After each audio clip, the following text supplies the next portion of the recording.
2, 1.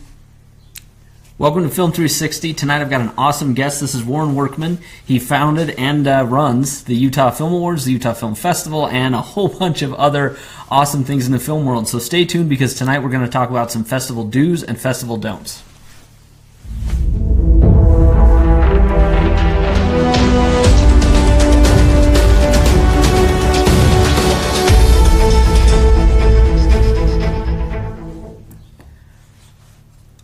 Okay, so I think the first most important thing is, why don't you give a little intro, let us know a little bit about who you are and what you do. Okay, so in a nutshell, we started doing the Utah Film Awards back when it was just called the Filmed in Utah Awards about 8 years ago. We started in the back of a Indian restaurant, and then we moved to Salt Lake for 3 years, came down to Utah County. I've been down in Utah County ever since. Mostly our home's been at the Covey Center.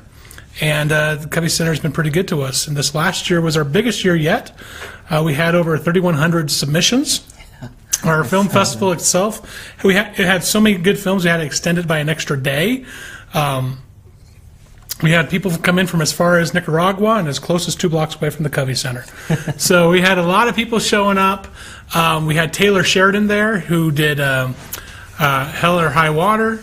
He's an Oscar nominee. He's doing Yellowstone right now, which is bringing several millions of dollars into the state of Utah. Yeah. And he won our Impact Award, or he's our Impact Award recipient. And that was probably our highest profile person we've had with the show in the past. Wow. But it just keeps growing every year. It's grown so much that we don't just have one festival anymore. So we now have 10 different festivals. And we have one that looks like it'll be launching outside of the country. It'll be our first one outside of the country. And that one looks like it'll be happening in December, right after the rainy season in Cambodia. So we have some contacts out there with the Cambodian Oscar Selection Committee, and they've asked us to come out and do a festival. And so we're just waiting to see if the partnership with the Royal University out there works out, and if so, we'll be in Cambodia this December. Wow. So, I mean, the thing is, I think a lot of filmmakers, they submit to all these festivals, but they don't ever get feedback, right, from anybody about what they maybe did wrong or ways they can make things better or any of that. And so that's kind of why I wanted to have this discussion and look at ways that we can improve festival behavior both before the festival, during the festival, and after the festival, which you covered all three in the notes you sent me. So I got lots of notes. I mean, it starts well early in the process. Before you even start making your movie, you can kind of know what kind of festivals you're going to go to, or even if going to a festival even makes sense. I mean, there's some movies it doesn't make sense to go to a film festival, and this is coming from a guy who makes film festivals. And I'm telling you, there's some festivals it doesn't make sense to do it for. Here's a good example. I have a friend named John Lyde, and John makes great, epic movies. But John has those movies already lined up for distribution before he makes the movies. Oh. It doesn't make sense to go to a film festival with a movie like that, because the entire purpose of that movie was to make money. He made money at the beginning. So stop wasting it on a film festival and just go off and make your next movie. So he's doing it the right way. Wow. He's doing it the right way. Yeah. I mean, in this climate, that's a great way to go. And I thought it was interesting, as I actually read the list of the talking points that Warren sent over to me, most of them to me were kind of duh, right? And yet there are people not doing these things. There are people doing the wrong things, the right things, the wrong way. Festivals are a surprisingly complicated world of their own within the world of film. So why don't we go ahead and just start off with number one of the do's. Number one of the do's. I don't remember what it was, but I guess it's right there because it's so helpful. Okay, we'll start with this do. This is a good do. Do be kind to the festival staff and volunteers. Now, you would think this is a no-brainer, right? Just be kind. Just don't be a dink. I mean, don't be a jerkwad. Don't be a poopy-face snarfblat. Don't be that.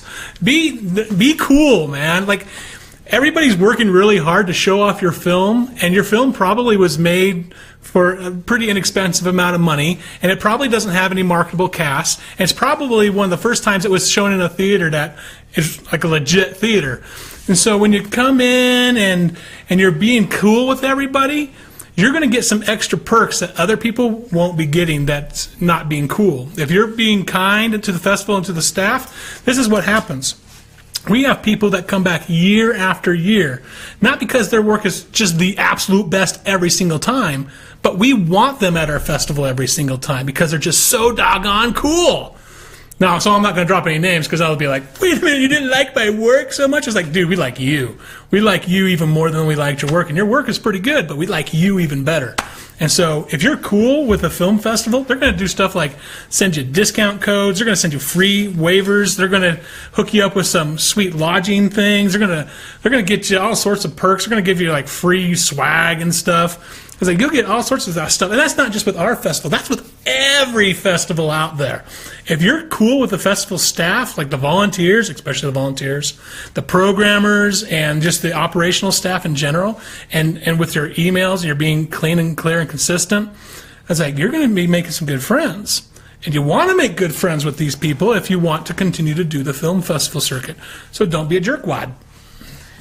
The thing is, this is a good rule for life in general, but especially as an artist of any kind. Word gets around, and honestly, being nice to people has been the thing that has gotten me as far as I've gotten. Yeah, I can guarantee it, because people want to work with you, they like you, and anyway. So this is not just a festival thing, but I think it's one that's easy to forget. Festivals can be stressful. You're running around trying to take care of things, and it can feel like the staff is holding you back or whatever. But I'm sure they're doing the best they can, and being a jerk to them is not going to help. This is the truth. This is a fact. So let's move on to our next do. All right, what's the next do? Ooh, I like this do. Use lots and lots of social media. There's no such thing as bad social media if you're doing it kindly. But use lots of social media. Now this means plenty of selfies, but mostly this is happening before the festival even happens. I'm like talking a month before it happens. Usually about a month to 2 months ahead of time, every filmmaker is notified on whether or not they've been accepted to a festival. And the festival needs this amount of time to get all the assets together, make sure they have the film, make sure they have all the print material to go into their magazines and all that good stuff.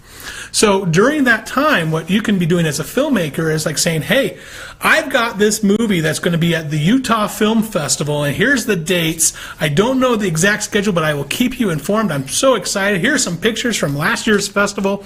Look at what they do. How much fun is this going to be? You guys need to come out. And a lot of times we're choosing films that are Utah premieres.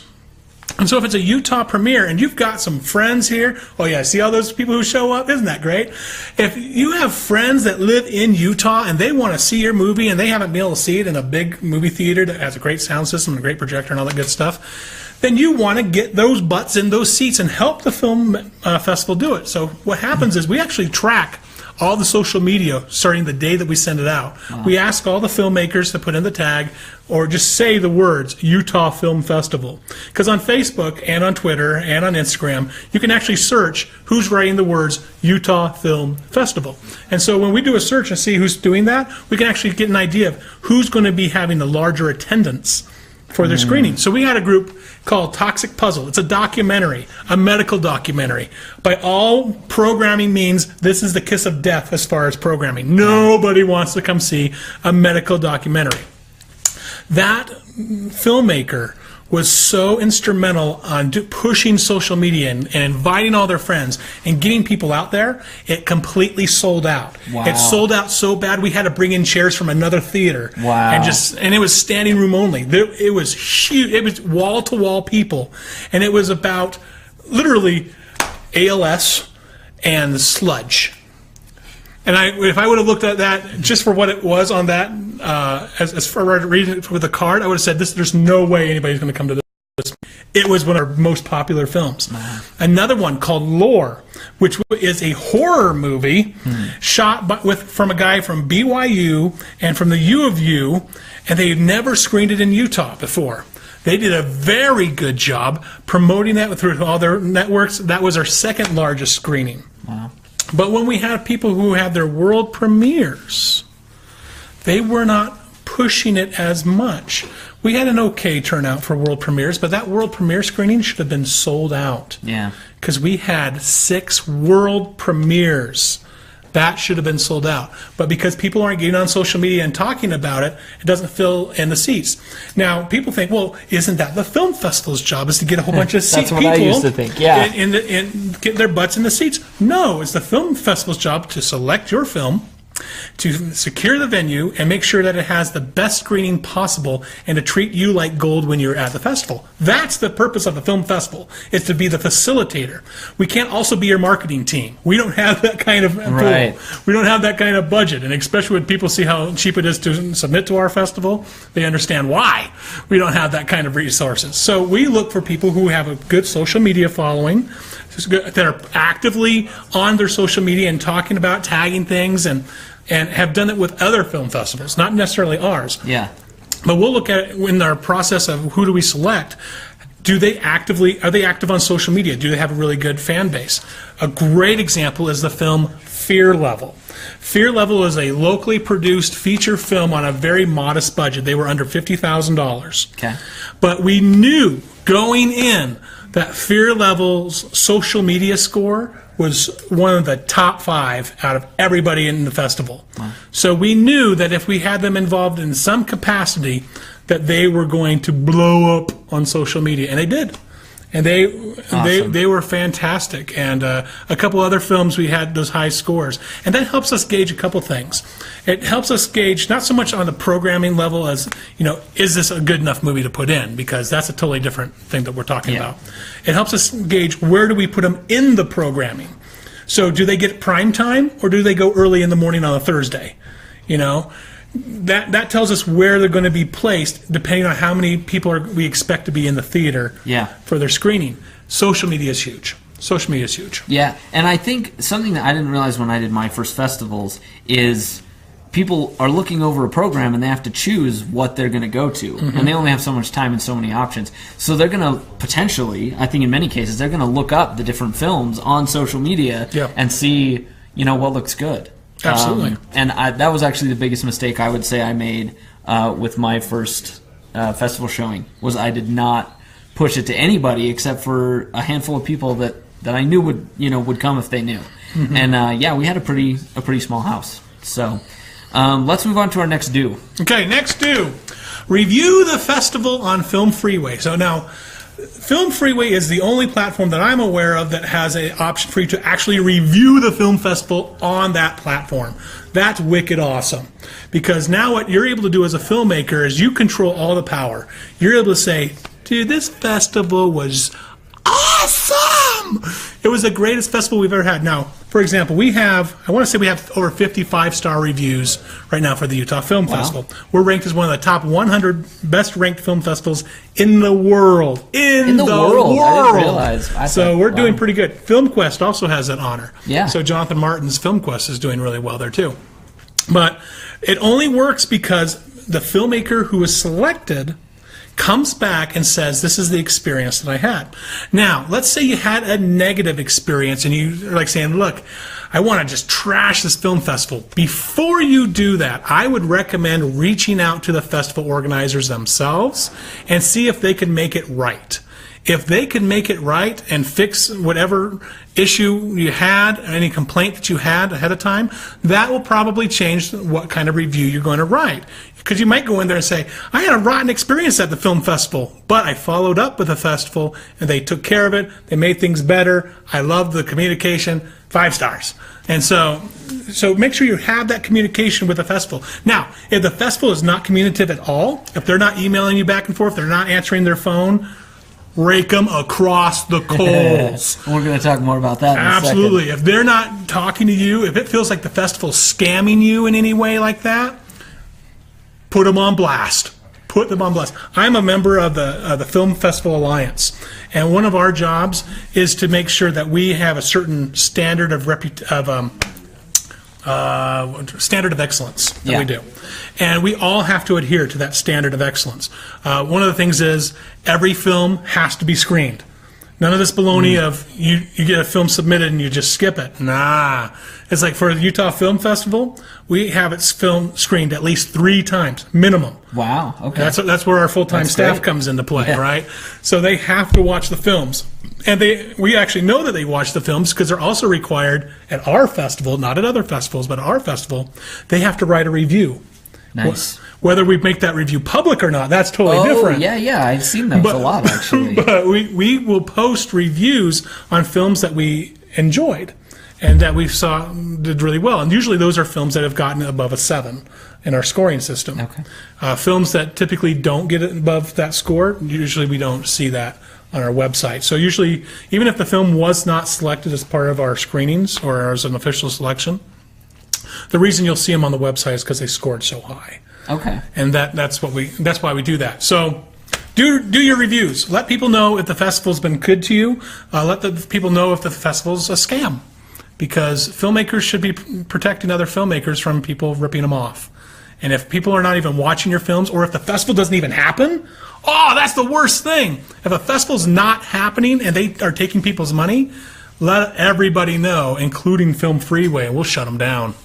There's a whole, I just learned about this not that long ago, there's this whole market of festivals that it's not even that they're fake, they have nothing to offer you, really. They don't have any prestige, they don't have any meaningful entries, they don't have anything. They don't do anything. And it's just a place where you can send your money and they'll put your movie on a screen, probably. I got even one worse for you than that.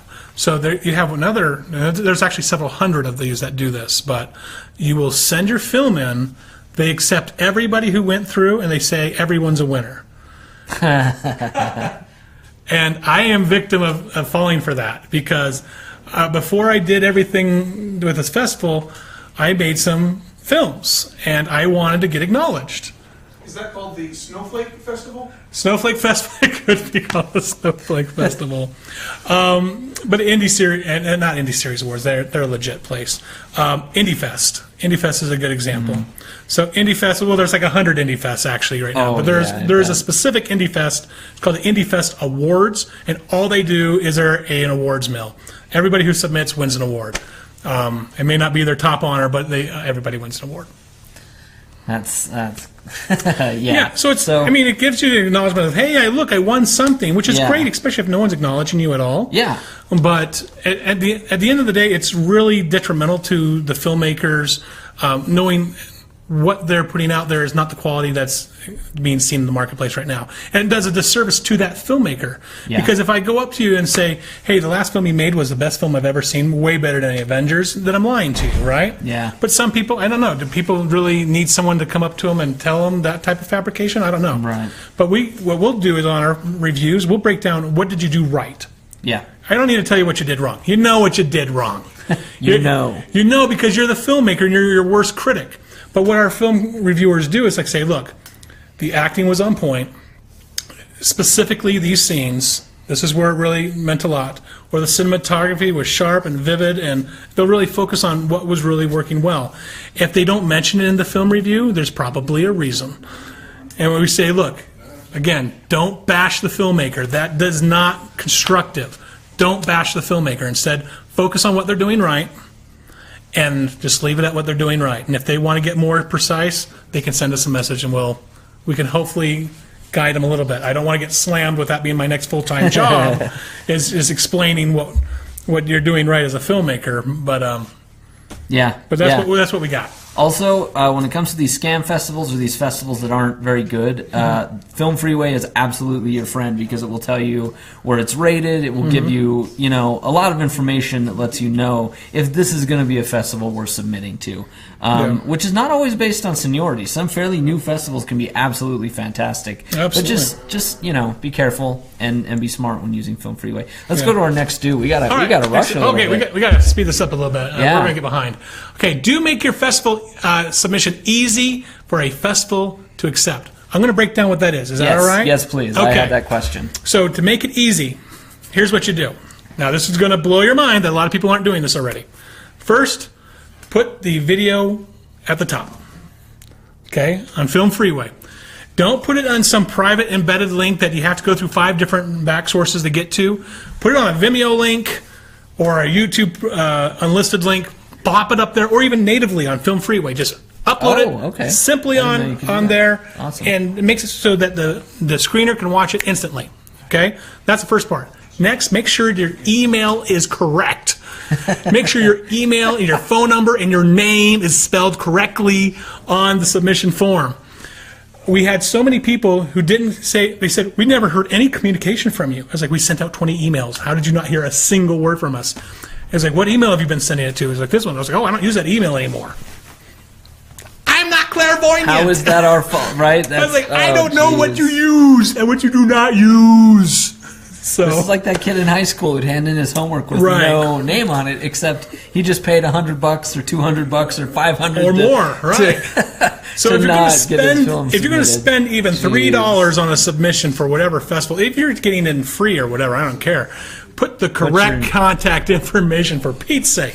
Next, make sure you have production photos and public photos on there. So you're going to have film of behind-the-scenes photos, and you're going to have photos from the actual show. Yeah. So that way they can both be used to promote in the program. Excuse me, in the program book. You need to have both those. Have a trailer. Unless your film is 1 minute long, have a trailer. Trailers are important because we use those trailers on our website to get people excited about seeing your film. And then, well, those are the main things. The trailer, correct contact information. Make sure you upload your film so that's easy to get to, and those photos. Oh, and a synopsis. Oh, yeah. It boggles my mind. Sup, Chris? It boggles my mind when people don't have a synopsis on their freaking film. It's like, I don't want to have to watch your whole movie to figure out what it's about and promote it later on and try to remember what it's about. I don't think so. If you're not going to make it easy, I'm going to bump you. My first big festival submission for me was a really complicated concept. And it took me a long time, but I know that, I mean, making that synopsis not only was good for the festival, but for afterwards, for elevator pitches, right? For talking to people, it helps you solidify your ideas. So even if you don't think you need these things, you need these things. You do. And I'm just going to keep it as that. That's as simple as you can get. We can go into more detail later about making entire festival packages, but we'll talk about that if we have time. Okay, we have one more do, I believe. That was 4? We have so much doo-doo on this show. We have so much.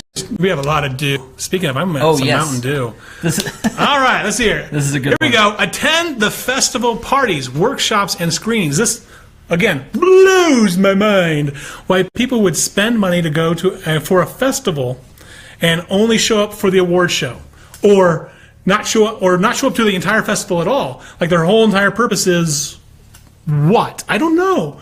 As a festival programmer, I don't understand what the filmmaker's mentality is when they're submitting, other than maybe they want laurels. Yeah. I mean, sure. Which is fair. You submit to a festival that's 10 states away, you might not be able to get there. But if you can at all, but you want to go. And I would also recommend only submitting to festivals that either have a pretty dang good reputation, so those laurels mean something, or that you plan on showing up to.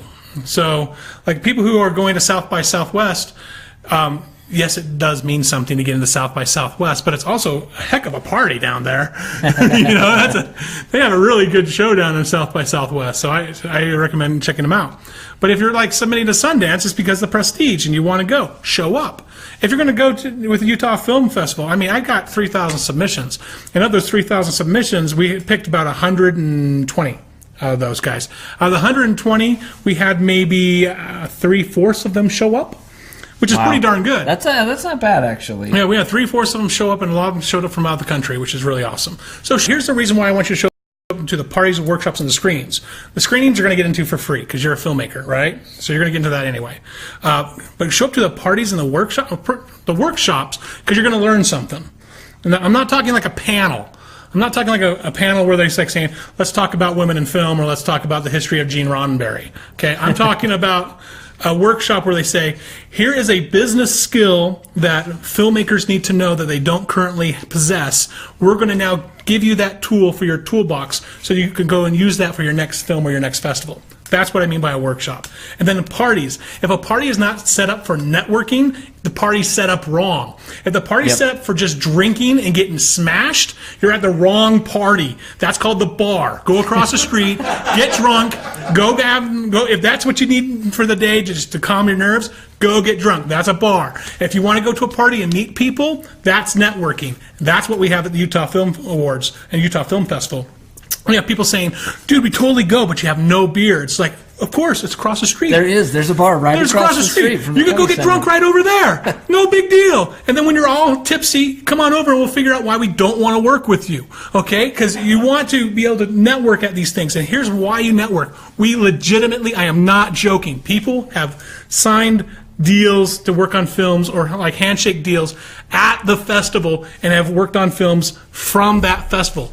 Screenplays, producers meeting directors, actors more or less getting roles just because of their look and because of their personality when they met the director at the festival. It's ridiculous how much networking happens, and that's why we keep the booze out of it.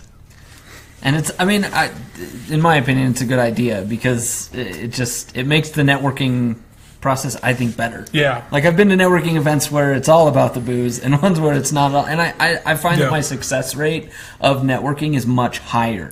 I mean, do you really want to work with somebody who you see drinking all the time? Because you're going to be like, oh, so that's how he's going to be on set too. There's that, but I mean, also people just, I don't know, they pay better attention, and I feel like I get better information from them. Absolutely. So yeah. What if the drinking was research? I'm not saying they can't drink. I'm just saying events where the booze is the central focus are not as good for networking. Right. Typically. I'm not anti-alcohol in any means. I'm just saying there's a right time and a place for it, and a film networking event is not the right time or place. Yeah. The after party. That's where you can go for that. The private after party where you can act like a complete baboon is totally fine. The after party that we produce, we'll keep it clean too because we have kids there. Oh, that's true. Yeah, we want to keep it sober. We don't want my 8-year-old getting smashed. He'll never get to work on time the next day. Right. All right. Okay. So I actually think think it's about time that we start wrapping up. Oh wow, we went that late? Yeah, we Holy started. moly. Yeah. So oh wow, there's just a couple things I wanted to kind of talk about in closing, and this is a section of the show I want to do every week, and you'll probably have some things to add to this. This is my shout out section. So this is just where I want to talk about some things currently being produced in Utah or in post production. Okay. And sometimes we might even talk about pre-production. Oh, I got a list. Hold on, I've got a list for you. Okay, all right. So let me share the two. There are two people that specifically made that wanted to shout out today. So one of them it's a YouTube channel, and let me make sure I get it right. Working with Lemons. Oh yeah. Yeah, they're a big a YouTube channel. Anyway, they're doing a big music video this weekend. They're going to be up at This Is the Place. Sounds like it's going to be really cool. But also, coming up, they're starting a whole new series, and they're looking for comedic screenwriters. Anybody who's on the Utah Filmmakers and Actors page may have seen. They're starting some new series. So check them out, Working with Lemons. Can we pull up their YouTube channel real quick just to show that? Okay, all right. They got like stuff like Let It Go. A lot of the family was in the show Maggie. We'll put up a link. Yeah, they do some fun things. And then the other movie that was released pretty recently, I'm actually not exactly sure how recently, is Trek the movie. Oh yeah. This is a Mormon themed movie, obviously. But made right here in Utah, and with all crew. I think all the crew and cast were all local. Yeah, I think so. Yeah. Anyway, so that's kind of making the rounds right now in theaters, and so check that one out as well. I'll get in trouble if I don't mention the Emma Smith 2 movie that's coming out here next month. Oh, okay. So it's being produced by the folks who pay Paycheck for my day job. So it's coming out to Megaplex theaters. It'll be out here next month or so. What's that one called? I can't. Emma Smith, My Story. Oh no, the continuing story. Continuing. So I've seen. Brittany, I'm sorry, I forgot the name of the movie. It's Emma Smith 2. It's Emma Smith 2. It's about what happens to Emma after the martyrdom of Joseph Smith. Yeah. And she's Brittany's much better at explaining it because she directed it. So okay. So and then a couple other films that have recently come out. Real quick, if we can also toss a link to the Trek the movie website. Yeah. You should be able to pull that up and just toss a link on. There you go. So these are a couple web series and short films that have all come down recently. So Day Zero, Battle for California, The Medicine Goes Down, The Thing in the Hallway, World War II Zombies, which I really enjoyed. Really? Okay. Yeah. Make Me Laugh, Virtual Refuge, Captives. I'm looking at you, Adam. Yeah, I did it. And a Star Wars fan film called Star Wars Dreska. Yeah, and those have all recently come out, and actually they've all submitted to the Utah Film Festival in the Made in Utah category. Nice. Nice. Okay, so there's a bunch. I don't know if you're like me at all. I am a complete junkie for low budget web series. Yes. I love them because I love seeing what people can do Yes. with very little money and a lot of passion. Super creative, too. Creative Which people. kind of brings me. I'm going to just put in a plug for my show again, Phoenix Incorporated or Phoenix Inc.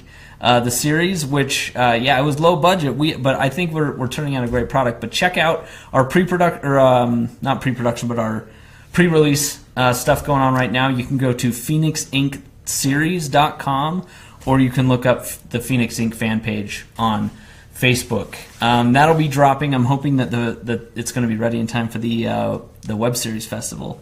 Which when is that set in June? I have no idea. Probably. Probably in June. That's how many popples. But yeah, keep an eye out for that, and check out all these other great people who are working in Utah. And if you are working on something in Utah right now, please feel free to contact us on the Film 360 Facebook page and let us know about it, because we want to give everybody a shout out. Part of the purpose of this show is to promote local films, and it's at no cost to you. I mean, it's we're not getting paid by any. Well, he's getting paid by some of the shout outs, but that's beside the point. That's just his day job. But I just want to highlight local work.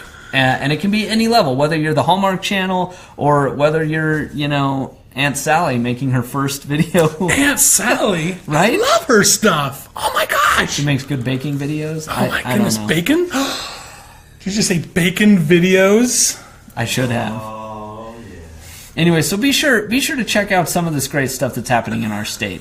And until next week, thanks so much for watching Film 360. Be sure to like, share, and subscribe. And we'll talk to you soon.